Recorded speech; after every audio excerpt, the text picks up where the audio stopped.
দেখছো এটা হলো শ্রী রামকৃষ্ণ সারদা মন্দির। খুব সুন্দর পরিবেশে অসাধারণ একটি মন্দির প্রতিষ্ঠা হয়েছিল। আচ্ছা, এই মন্দির প্রতিষ্ঠা হলো 7 জুলাই রথযাত্রার দিন। তুমি মণিমাণিক্যের সন্ধান পাবে।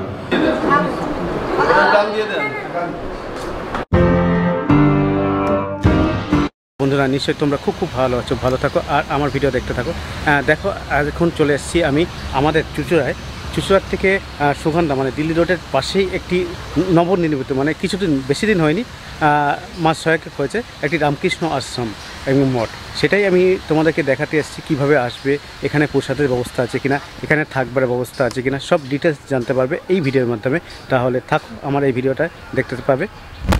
আর শ্রী শ্রী রামকৃষ্ণ সারদা মন্দির, কামদেবপুর, সুগন্ধা। আর মন্দির দর্শনের টাইম হলো সকাল 7:30 থেকে দুপুর 12টা পর্যন্ত এবং বিকেল 4টা থেকে 7:30 পর্যন্ত। আমি কুপন নিয়ে নিয়েছি, ভোগ প্রসাদের কুপন নিয়ে নিয়েছি। দেখতে পাচ্ছ এখানে কিন্তু কোনো মূল্য নেই, তোমরা যে কোনো একটা টাকা অঙ্কে ধরে দেবে, ঠিক আছে? আমি 50 টাকা দিয়েছি, মিনিমাম 50 টাকা দেওয়া উচিত, ঠিক আছে? 50 টাকা দিয়েছি, প্রসাদের কুপন নিতে পারো। তোমরা ফোন করেও বলতে পারো, ফোন নম্বরটা এখানে রয়েছে, আমি ডেসক্রিপশন বক্সে দিয়ে দেবো, তোমরা রেখে নিতে পারো। যাক, এখন অমৃত পাঠ হচ্ছে এখন রামকৃষ্ণ সারদা মঠে, আমি সেটাই দেখাই তোমাদেরকে মন্দিরটাকে। দেখছো এটা হলো শ্রী রামকৃষ্ণ সারদা মন্দির। খুব সুন্দর পরিবেশে অসাধারণ একটি মন্দির, খুব শান্ত পরিবেশে, মানে গ্রাম্য পরিবেশে তোমরা এত সুন্দর একটা মন্দির দেখতে পাবে। তোমরা কিন্তু এখানে থাকতে পারবে, খেতে পারবে, সব কিছু ব্যবস্থা এখানে কিন্তু সুব্যবস্থা রয়েছে। আর মনোরম পরিবেশে, গ্রাম্য পরিবেশে এরকম মন্দির তোমরা একদিন এসে এখানে কাটাতেই পারবে কলকাতা থেকে। আর কলকাতা থেকে কী করে আসবে সেটা আমি তোমাদেরকে বলে দিচ্ছি, জেনে নাও। আপনারা এই শ্রী রামকৃষ্ণ সারদা মন্দিরে কী করে আসবেন সেটা একবার জানিয়ে দিই। সড়কপথে তো আসতেই পারেন, দিল্লি রোডের পাশেই এই মন্দির অবস্থিত, সুগন্ধার ঠিক আগে। ট্রেন পড়তে আসেন তাহলে আপনাদের চুঁচুড়া স্টেশনে নামতে হবে, ওখান থেকে নেবে 2 বা 3 নম্বরে মাঝখান থেকে যে রাস্তাটা বেরিয়ে গেছে ওখান থেকে নেবে, ওখান থেকে টোটো বা অটো করে চলে আসতে হবে এই রামকৃষ্ণ আশ্রমে। আমি গুগল ম্যাপ ডেসক্রিপশান বক্সে দিয়ে দেবো, আপনারা ওখানে ট্যাগ করে আসতে পারেন। দেখতে পাচ্ছ সেই গ্রাম্য পরিবেশে এক অসাধারণ রামকৃষ্ণ সারদা মঠ মন্দির। তোমরা দেখছো গ্রাম্য পরিবেশে একদিন তোমরা এখানে এসে থাকতে পারবে। এমন সুন্দর পরিবেশে থাকা মানে একটা আধ্যাত্মিক আলাদা অনুভূতি হয়, মানে অন্য জায়গায় বেড়ানো কিন্তু আর এখানকার বেড়ানোর মধ্যে অনেক পার্থক্য আছে। তার সঙ্গে দেখতে হচ্ছে এরকম ধরনের ফুল গাছ, পরিবেশ গ্রাম্য, পুরো গ্রাম্য পরিবেশ, ঠিক আছে? এরকম অবস্থায় রয়েছে আপাতত। আর চলো দেখাই পরপর কী কী আর আছে এখানে। আর প্রসাদের ব্যবস্থাও তো আছে, বলেই দিলাম। দেখছো এখানে কথামৃত পাঠ হচ্ছে। এখানে অতিথিশালা হয়েছে, অন্যান্য মঠ মিশনে যেমন আসছেন, জপ ধ্যান করছেন, ঈশ্বর সান্নিধ্যে নিয়ে তারা কতটা ধন্য, মানে যারা করছেন এটা তারা কতটা ধন্য তারা নিজেরা জানেন। আত্মাকে যত ডে টু ডে আপনি ইমপ্রুভ করবেন, ডুব দাও, ক্রমশ ডুব দিলে কি হবে, তুমি মণিমাণিক্যের সন্ধান পাবে। ঠাকুর মানে সংসার। শ্রী রামকৃষ্ণ কথামৃত পাঠ হচ্ছে প্রতিদিন, এখানে পাঠ আপনারা শুনতে পারেন। দেখতেছেন কত লোক শুনছে, মন দিয়ে শুনছে। তার মধ্যে আমি একটু ভিডিও করে নিলাম আপনাদের দেখানোর জন্য। আর সামনে দেখতে পাচ্ছেন শ্রী রামকৃষ্ণ একদিকে, সারদা মা একদিকে, স্বামী বিবেকানন্দজি একদিকে রয়েছে। এই অবস্থা আপাতত এই মন্দিরটির।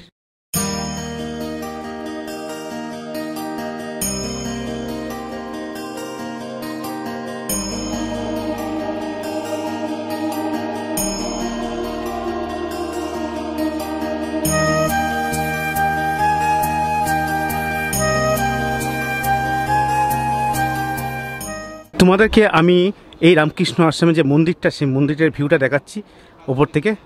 এটা তোমার বার্ড ভিউ পেয়ে যাচ্ছ, দেখো খুব সুন্দর একটা ভিউ, অসাধারণ একটা। শ্রী রামকৃষ্ণ সারদা মন্দির ভিউটা দেখো, অসাধারণ লাগছে কিন্তু।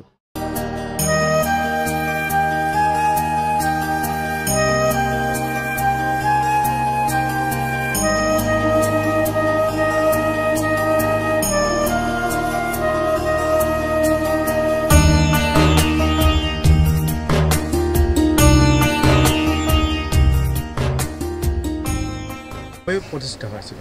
আচ্ছা, এই মন্দির প্রতিষ্ঠা হলো 7 জুলাই রথযাত্রার দিন। পূজনীয় স্বামী বলভদ্রানন্দজি মহারাজ, অ্যাসিস্ট্যান্ট জেনারেল সেক্রেটারি, রামকৃষ্ণ মঠ মিশন, বেলুর মঠ, উনি এই মন্দিরের দ্বার উদ্ঘাটন করেছিলেন এবং সেই দিনকে প্রচুর সাধু সমাগম হয়েছিল। প্রায় 56 জন সাধু, বিভিন্ন মঠের সব সম্পাদক বা অধ্যক্ষ মহারাজরা এখানকে এসেছিলেন। হ্যাঁ, তো প্রচুর ভক্ত এখানকে প্রসাদ পেয়েছিলেন। সকালে মঙ্গলাবতী থেকে একদম রাত্রি যাত্রাপালা পর্যন্ত আমাদের সারা দিন ব্যাপী অনুষ্ঠান চলেছিল। এখানে প্রসাদ, ভোগ প্রসাদের ব্যবস্থা আর থাকবার ব্যবস্থা কি? আমাদের এখানে নিত্য প্রসাদের ব্যবস্থা আছে, একদম ডে 1 থেকে প্রসাদের ব্যবস্থা আছে। তো প্রসাদের জন্য যেটা আমরা বলি যে আগের দিন রাত্রি 10টার মধ্যে অথবা দিনের দিন সকাল 9টা সাড়ে 9টার মধ্যে একটু ফোন করে জানিয়ে দিতে যে কজন আসবেন আপনারা, 5 জন হোক, 7 জন হোক, 10 জন হোক, এসে তারপরে আমাদের এখান থেকে কুপন নিয়ে দেবেন, অফিস থেকে কুপন নিয়ে। কুপনের কত কি মূল্য আছে? না, কুপনের মূল্য আমরা ওইভাবে ফিক্স কিছু করিনি, আমাদের পুরোটাই ডোনেশন হিসাবে, ভক্তরা যেভাবে ডোনেশন দেয় সেভাবে আমরা, হ্যাঁ, সেটাই আমরা নিই। আর কুপনের জন্য যোগাযোগের ফোন নম্বরটা একবার? যোগাযোগের 2টো ফোন নাম্বার রয়েছে, একটা হলো 9432265372 আর একটা আছে 9830053335।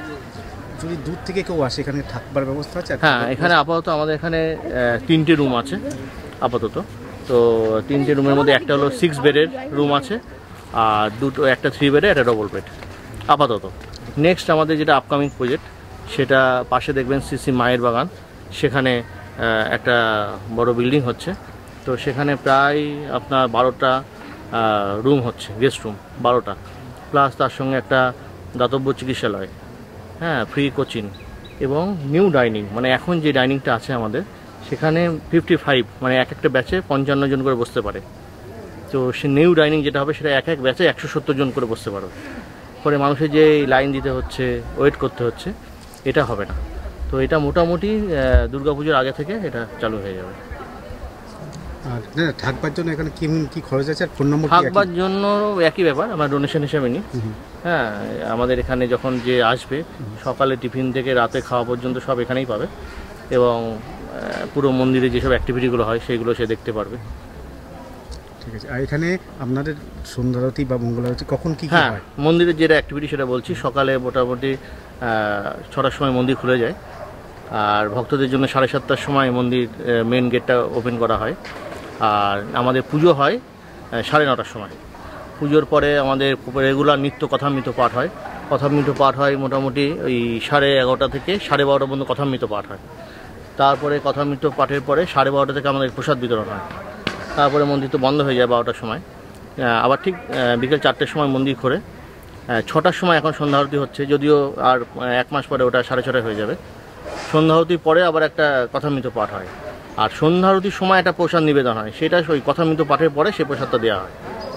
তারপরে আমাদের 7:30টার সময় মেন গেট বন্ধ হয়ে যায়। ঠিক আছে। আপনার নামটা? আমার নাম অরিন্দম ধর। দেখছো এখানে টয়লেট দুটোই ব্যবস্থা আছে।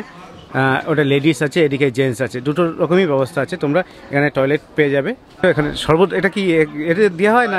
হ্যাঁ, সবাইকে জন্য দেওয়া। দেখতে পাচ্ছ এখানে শরবতের ব্যবস্থা করা হয়েছে এই গরমের মধ্যে। আর এখানে রান্নাবান্না হচ্ছে, তোমাদেরকে দেখাচ্ছি। এখানে রান্নাবান্না হচ্ছে, দেখো। হ্যাঁ, দেখছো এখানে রান্নাবান্না তো হচ্ছে। এই যে এখানে এদের রান্নার এলাকা, বৌদিরা সব রান্না করছে, জল দিচ্ছে। আরে কি হচ্ছে বসি?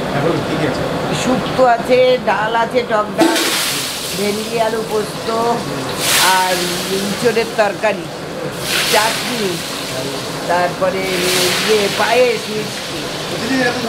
প্রত্যেক দিনই এটা।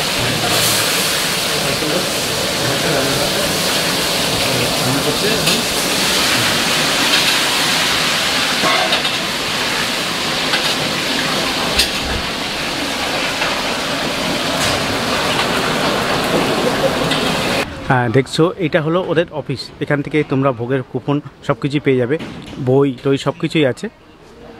আর ভোগের কুপন এখানে পাবে। আর কি কি রয়েছে সেটা আমি তোমাদেরকে দেখিয়ে দিচ্ছি, আর কি কি পাবে, ঠিক আছে। আর এই যে অবস্থা। আর এখানে থাকবার জায়গা, এই যে এটা হলো থাকবার জায়গা। এখানে দোলনার ব্যবস্থা করে দিয়েছে, বাচ্চারা খুব এনজয় করবে দোলনাতে। এদিকে একটা আছে, ওইদিকে আছে, কিনতে পারবে। এদিকটা দেখো, এরা এই সব জিনিসপত্র আছে, দেখতে পাচ্ছ। এখান থেকে এখানেও কিন্তু তোমরা কিনে নিয়ে যেতে পারবে।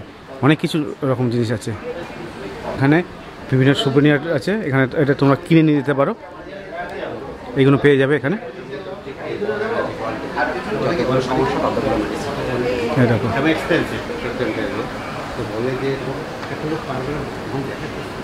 দেখছো এটা বিবেকানন্দ হল। ঢুকছি, দেখার পর দেখা যাক কি আছে।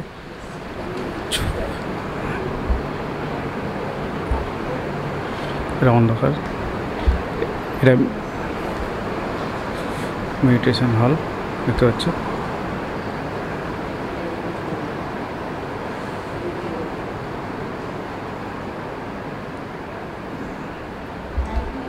আর পিছন দিকটাই হলো বসবার জায়গা দেখতে পাচ্ছি, এরকম বসবার জায়গা আছে। আর দেখতে পাচ্ছি এখানে স্বামীজির ছবি আছে অনেক। এটা হলো ডাইনিং হল, এখানে খাওয়ানো দাওয়ানোর ব্যবস্থা আছে, সেটাও দেখাই তোমাদেরকে একবার। ডাইনিং হল দেখাচ্ছি তোমাদেরকে, দেখো এই যে ডাইনিং, এখানে তোমরা বসে দুপুরে লাঞ্চ, সকালের টিফিন এসব করতে পারবে যদি এখানে থাকো। এই যে দেখতে পাচ্ছ এরকমভাবে জল, এরকম প্লেট, সব কিছু ব্যবস্থা রয়েছে। এই যে অবস্থা দেখতে পাচ্ছ, খুব সুন্দর। এইটাই গেস্ট হাউস, এখানে থাকবার ব্যবস্থা আছে। তোমাদেরকে একবার দেখিয়ে দিই এখানকার ঘর কেমন। এটা হলো গেস্ট রুম, এটা কিন্তু এসি রুম দেখতে পাচ্ছ। এরকমভাবে 3খানা বেড আছে, যাতে 3 জন থাকতে পারবে, ঠিক আছে। আর বেডগুলো দেখতে পাচ্ছ এরকম ধরনের চার্জিং পয়েন্ট আছে, টি টেবিল আছে, এদিকে টি টেবিল আছে, আর জানলা আছে দেখতে পাচ্ছ, এসির ব্যবস্থা আছে। আর এখানে আমাদের পরম পূজনীয় রামকৃষ্ণদেবের একটা ছবি আছে। আর একটা হলো এখানে একটা আয়নাও আছে, একটা, এটা কি বলবো এটাকে, টেবিল, একটা, হ্যাঁ কম্পিউটার টেবিল ধরনের একটা টেবিল আছে, যাতে এখানে কিছু করতে পারবে, ঠিক আছে। আর ডাস্টবিনের ব্যবস্থা আছে, এই অবস্থা দেখতে পাচ্ছ। আর দুখানে কিন্তু ফ্যানের ব্যবস্থাও আছে। আর এদিকে তো একটা জানলাও আছে দেখতে পাচ্ছ, জানলা দিয়েও ভিউটা দেখতে পাবে, এরকম ধরনের ভিউ আছে দিল্লি রোডের। আর এখানে টয়লেটও আছে দেখতে পাচ্ছি, টয়লেটের মানে অ্যাটাচ টয়লেট আছে, সেটা একবার দেখিয়ে দিই তোমাকে। ঢুকেই হলো বেসিন দেখতে পাচ্ছ, না জ্বলেনি, শাওয়ারের ব্যবস্থা আছে, তার সঙ্গে রয়েছে কিন্তু গিজারও আছে, শীতকালে কোনো অসুবিধা হবে না। আর কোমোড টাইট টয়লেট আছে। আর বেডটা পুরো দেখিয়ে দিই একবার, কাকেটা একটু সরো, হ্যাঁ দেখতে পাচ্ছ। এই হলো পুরো ঘরটার রুম, মানে 3 জন থাকতেই পারবে এতে, ঠিক আছে। এই অবস্থা আপাতত এখানে খাওয়ার ব্যবস্থা চলছে দেখতে পাচ্ছ। এই যে সবাই পড়ে গেছে খাওয়া দাওয়া। এখানে বললো 55 জন একসঙ্গে বসে খেতে পারবে। আর এই সামনে এখানেও দেখতে পাচ্ছ, এখানেও খাওয়া দাওয়ার ব্যবস্থা চলছে, এদিকেও চলছে ওদিকেও চলছে। আর এখানে তো বলে দিলাম, দেখে দিচ্ছি,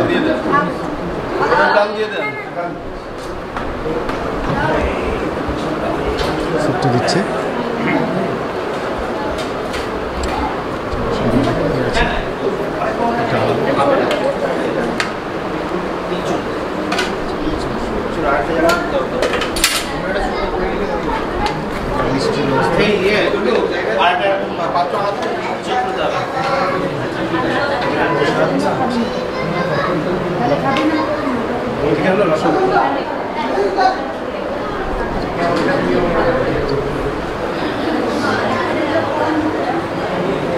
দেখছো কুপন নিয়ে লাইনে দিয়ে দিয়েছি, এরকমভাবে লাইন দিতে হবে তোমাদের।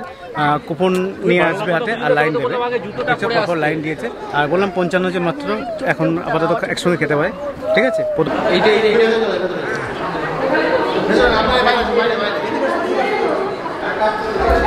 তো কুপন দিয়ে লাইন দিয়ে সবাই বসে গেছে, এখন পাতা দেওয়ার পালা। এরকম সব পরপর লাইন দিয়ে বসে গেছে, হ্যাঁ দেখছো। এই যে প্রসাদ দিয়ে গেলেন দেখতে পাচ্ছ, অন্ন মানে ভাত আসছে, প্রথম দিয়ে গেল ভাত।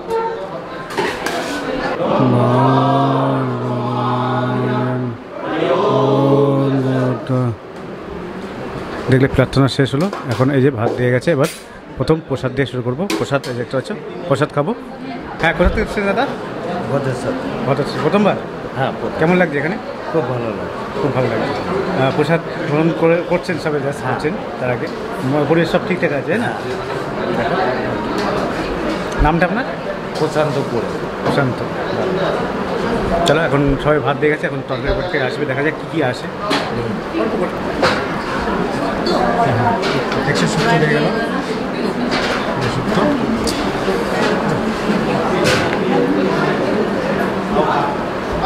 এই যে অবস্থা, চিত্রকলাও দিয়েছে,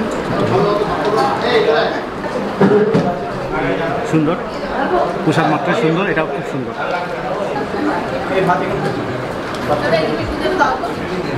পোস্ত তরকারি, আলু পোস্ত আর ভেন্ডির তরকারি, ডাল আর ভেন্ডি আলু পোস্ত খাবার।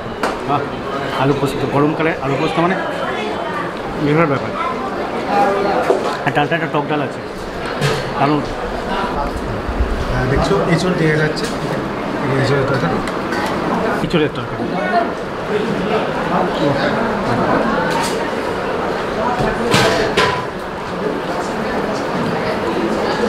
দারুণ। দেখছো আমার থালার অবস্থা এটা, ঠিক আছে, তখন চেটে করে খেয়ে নিয়েছি, খুব সুন্দরভাবে চেটে করে আমি খেয়ে নিয়েছি, খুব সুন্দর করেছে। অনেক মিশনে খেয়েছি, অনেক জায়গায় খেয়েছি, কিন্তু এদের খাওয়ার কোয়ালিটি সত্যি অসাধারণ। তোমরা যদি আসো, আমি বলছি, আমি গ্যারান্টি নিচ্ছি অসাধারণ। আমি যা এখন পর্যন্ত খেয়েছি দারুণ দারুণ দারুণ বলতে কম হবে, ঠিক আছে। আর এখানে প্রসাদের কোনো নির্দিষ্ট প্রাইস নেই, ডোনেশন, তোমরা যা ইচ্ছা মনে হয় সেটাই দেবে, তাতেই হবে, ঠিক আছে। খেলাম না, তারপরেও মিষ্টি কিন্তু আছে। কেমন লাগলো? খুব ভালো, খুব ভালো, সত্যি খুব ভালো।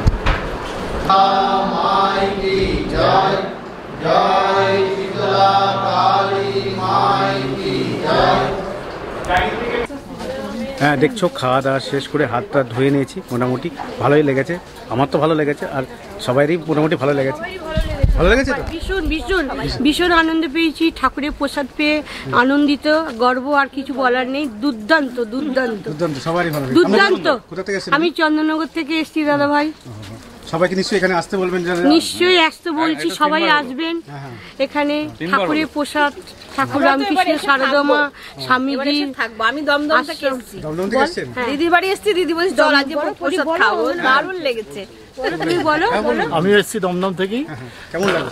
ভীষণ ভালো। আমি আর প্রথম এখানে পরিবেশটা কেমন? মানে ভীষণ ভীষণ ভীষণ। পরিবেশ। আমাদের শহরে এসব তো পরিবেশ নেই না, এখান থেকে এসে একটু হাত ছেড়ে বাঁচলাম। আমরা এরকম তো মানে ধারণাই করতে পারিনি, এত ভালো লাগছে যে থেকে যাই। পরিবেশ খুব ভালো, পরিবেশ দারুণ লেগেছে। উড়িষ্যা থেকে এসেছি। ওড়িশা থেকে? হ্যাঁ, অনেকদিন থেকে আসার ইচ্ছা, ভিডিও দেখেছিলাম, তা আমি ভাবছিলাম কাউকে না পেলে আমি একাই যাব। আমাদের অনেকজন ঠিক হয়েছিল আসবো, সব কেটে গেল, তা আমরা দুজনে এসে লাভ করেছেন তো মনে হয়? একদম একদম 100%। আমি অ্যাকচুয়ালি দমদম থেকেই এসেছি, এখন মাসির বাড়ি চন্দননগর, তো এখানে প্রথমবার আসা আর কি। কিন্তু মানে পরিবেশ খুবই ভালো, আর খাবার দাবার মানে সবই খুব সুন্দর। আমি মানে আবার আসার প্ল্যান করছি। খুব ভালো লাগলো, এই প্রথমবার এসেছি, আবার দ্বিতীয়বার আসবো। ঠাকুরের এখানে থাকবো, গান করব, গীতা পড়ব। একদম ঠিক আছে, চলো। তো বলবেন রামকৃষ্ণ, আমি চন্দননগর থেকে এসেছি, আমার নাম কাজল দত্ত। আমরা 8 বন্ধু, আমরা সবাই শ্রদ্ধায় করি। তো অনেক দিন ধরে ইচ্ছে ছিল কামদেবপুরে ঠাকুরের এখানে আসবো, ঠাকুরমা স্বামীজিকে। তো দর্শন করলাম, খুবই ভালো লাগলো। ঠাকুরকে আমরা গীতা শুনিয়েছি, গীতা পাঠ করে, এবং ঠাকুরের গান করেছি, নারায়ণ উপনিষদ পড়ে শুনিয়েছি। আশা করি নিশ্চয়ই ঠাকুরের ভালো লেগেছে। আমরা তো খুব মন দিয়েই ঠাকুরের কথা মানে শুনলামও। একজন দাদা বললেন ঠাকুরের কথামৃত পাঠ করলেন, আমরা শুনলাম, ভীষণ মানে ভালো লাগলো, খুব ভালো ভোগ প্রসাদ খেলাম এবং ভীষণ ভীষণ আনন্দ হলো। জয় রামকৃষ্ণ। আমার বাড়ি আর কোথায় বলুন? আমার বাড়ি চন্দননগর, নাম হচ্ছে কাজল দত্ত। কতবার আসলেন এখানে? আমি এই ফার্স্ট টাইম। এবার মোটামুটি আসবেন? হ্যাঁ, এবার ইচ্ছে আছে, আমরা বন্ধুরা মিলে আমরা এখানে এসে ঠাকুরের কাছে এক রাত থাকবো। ঠিক আছে, ধন্যবাদ। আপনি বলুন। আমাদের ইষ্টই যেখানে যেখানে মিশন আছে, আশ্রম হয়, মন্দির হয়, সেখানে সব জায়গাতেই যাই। এটা হয়েছে নতুন, এটা হয়েছে, আমি আগে এসেছি, এটা দ্বিতীয়বার এলাম। ধন্যবাদ। বলুন, এরা বলো এখানে থাকে, বলো বাচ্চারা, বলো। আমাদের এক দিদি আসেন গীতা শেখাতে, তো ওরা খুব সুন্দর শিখেছেন বাসুদেব কৃষ্ণের নামে। তোমরা একটু শুনিয়ে বলো, একটু বলো, বলো, হাত জোর করে বলো, বলো, রাখো, হাত জোর করে বলো, দাঁড়া একটুখানি বলে নি, এটাও তো হাত জোর বলো। বসুদেবাসুতং দেবং কংসচানূরমর্দনম দেবকী পরমানন্দম কৃষ্ণং বন্দে জগদ্গুরুম শান্তকারম ভুজগশয়োনম पद्मनाभं सुरेशं विश्वधारं गगनसदृशं मेघवर्णं शुभांगं लक्ष्मीकान्तं कमलनयनं योगिविद्यानगम्यं वन्दे विष्णुं भवभयहारं सर्वलोकैकनाथं। খুব ভালো লাগলো। তাহলে দেখে নিলে শুধু আমার ভালো লাগেনি, এখানে যারা এসছে তাদের সবারই ভালো লেগেছে। ঠিক আছে, সবাইকার ভালো লেগেছে। তা সবাই আজকের মতন বাই, টাটা। যদি ভালো লাগে আমার চ্যানেল সাবস্ক্রাইব, লাইক, শেয়ার করতে পারো। তা চলো বাই, আপাতত চলো।